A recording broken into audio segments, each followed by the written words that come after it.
1. Hidung atau capung nasalis. Rongga hidung termasuk alat pernapasan pada manusia yang paling luar dan yang paling awal. Rongga hidung selalu lembab karena adanya selaput lendir. Di dalam rongga hidung juga terdapat rambut-rambut pendek dan halus. Selaput lendir dan rambut pendek halus tersebut berfungsi sebagai menyaring debu dan kotoran yang masuk bersama udara, melekatkan kotoran pada rambut hidung, mengatur suhu udara pernapasan, dan mengenali adanya bau. Juga terdapat konka yang mempunyai banyak kapiler darah yang berfungsi menghangatkan udara yang masuk. Selanjutnya itu ada faring. Masuknya udara melalui faring akan menyebabkan pita suara menjadi bergetar dan terdengar sebagai suara. Pada saat kita menelan makanan, epiglotis akan menutupi laring sehingga makanan tidak akan masuk ke dalam tenggorokan. Sebaliknya, pada waktu bernafas, epiglotis akan membuka sehingga udara masuk ke dalam laring dan kemudian menuju ke tenggorokan. Fungsi utama dari faring itu adalah menyediakan saluran bagi udara yang keluar masuk dan juga sebagai tempat atau jalan makanan dan minuman yang kita telan. Faring juga menyediakan ruang dengung atau resonansi untuk suara percakapan. Selanjutnya trakea. Perpanjangan laring yang bercabang yang memiliki dua bronkus, di mana ujung cabang trakea disebut dengan karina.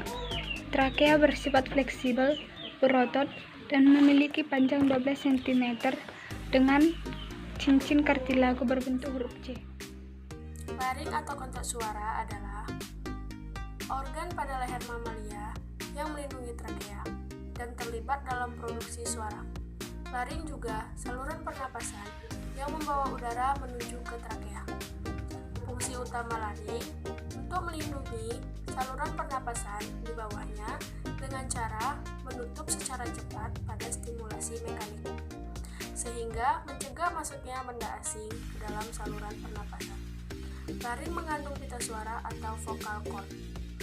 Laring berada di depan faring yang menuju ke esofagus dan secara vertikal, laring terdapat di antara trakea dan akar lidah pada bagian atas dan depan dari leher.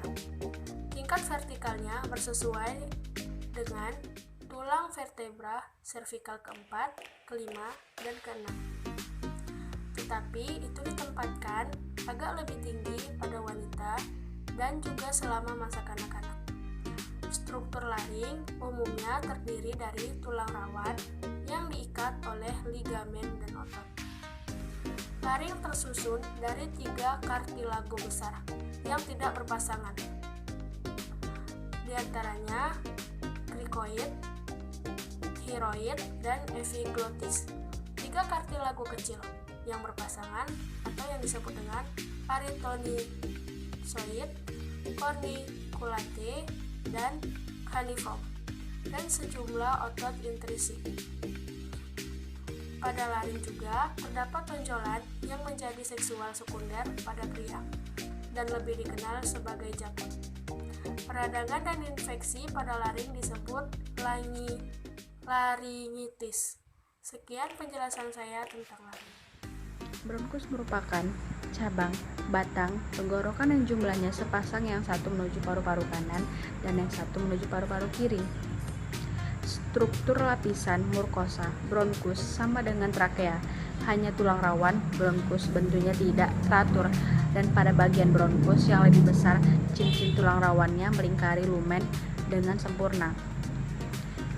Bronkus bercabang lagi menjadi bronchiolus.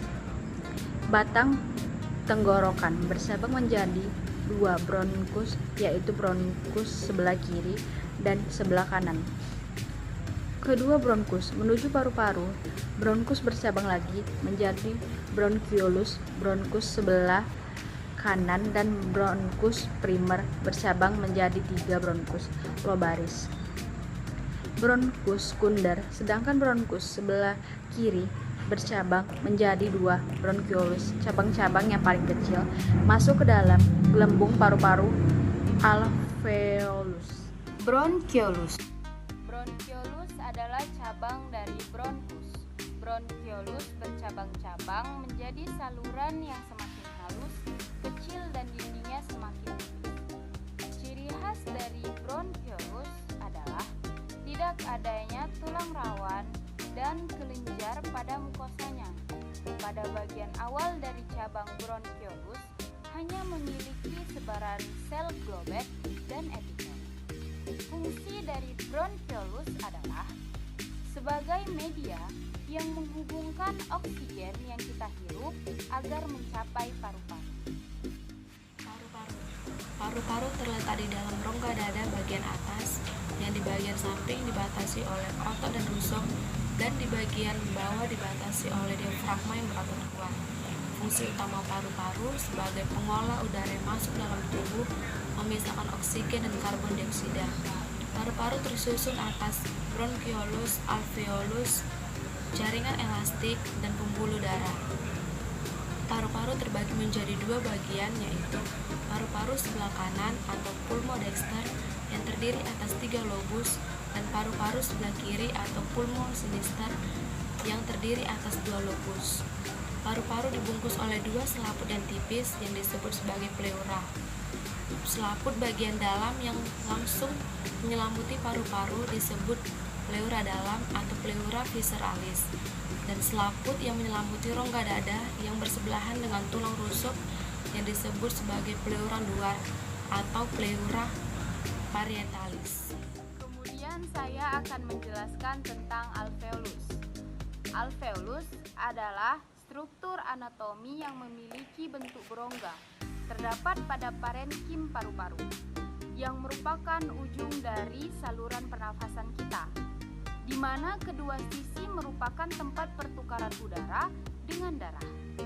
Darah yang kaya akan karbon dioksida dipompa dari seluruh tubuh ke dalam pembuluh darah di alveolaris, di mana melalui difusi dia melepaskan karbon dioksida dan menyerap oksigen.